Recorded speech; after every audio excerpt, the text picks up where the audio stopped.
Okay, let's talk about SI prefixes and conversions. SI prefixes are symbols. These symbols right over here, T, G, M, K, and so forth.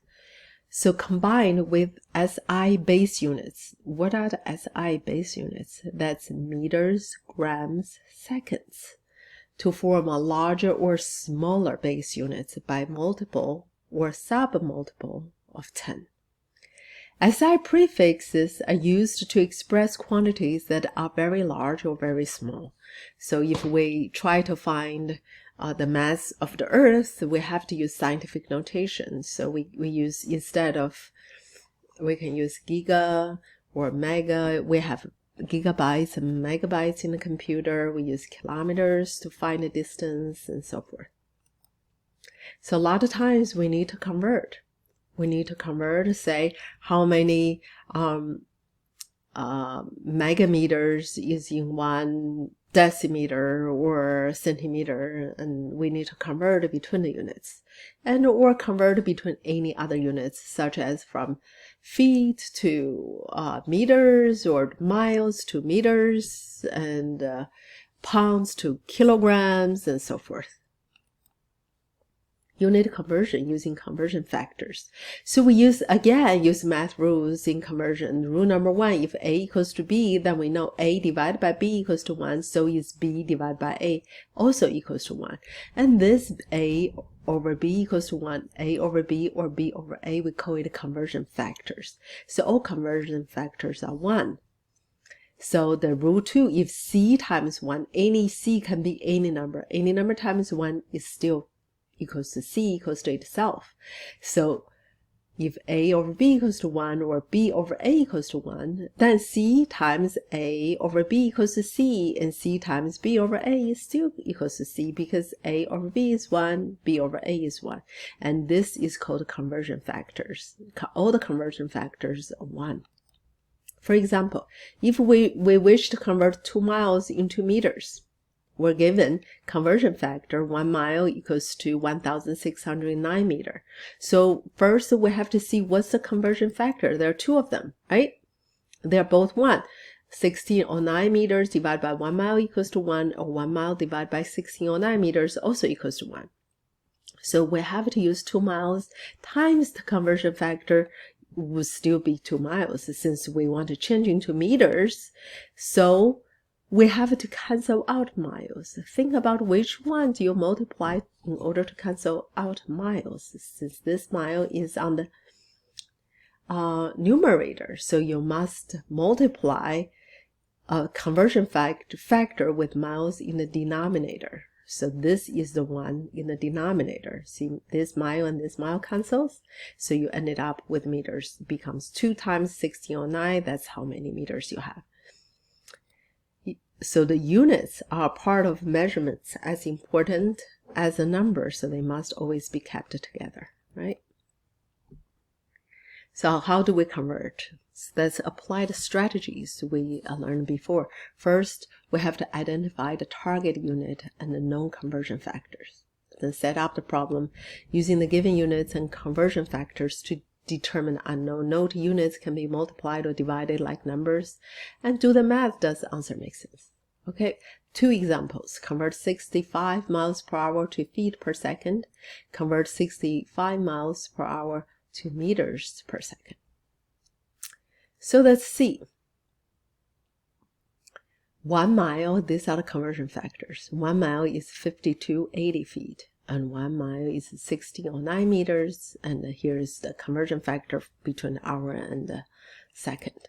So there's 2 conversion factors for the mile and meter, 2 conversion factors between feet and mile, 2 conversion factors between hour and second. So this one is feet to second, first one. That means we have to convert miles to feet. Miles to feet is the second one. Miles is on top, so the conversion factor must have miles on the denominator. So this is the conversion factor we have to use right over here. Okay, this is the one we have to use to convert hours to seconds. Again, hours is on the on the bottom, per means to divide, right? Hours is on the bottom, so we have to use the conversion factor with hours on top on the numerator, because over here the hours is on the denominator. So for the first one, you'll have to multiply the hours, this conversion factor, because in this case, only in this case, hours and hour cancels. So you convert hours to seconds over here. Next one, you have to convert miles to feet. To convert miles to feet, you have to multiply the conversion factor with miles on the denominator. So basically this one is 65 times 5,280 divided by 3,600. So this is what you have. Number 2 is, again, you have to convert hours to second. Since this per hour, that means hours is in the denominator, so you have to use this conversion factor with hours in the numerator.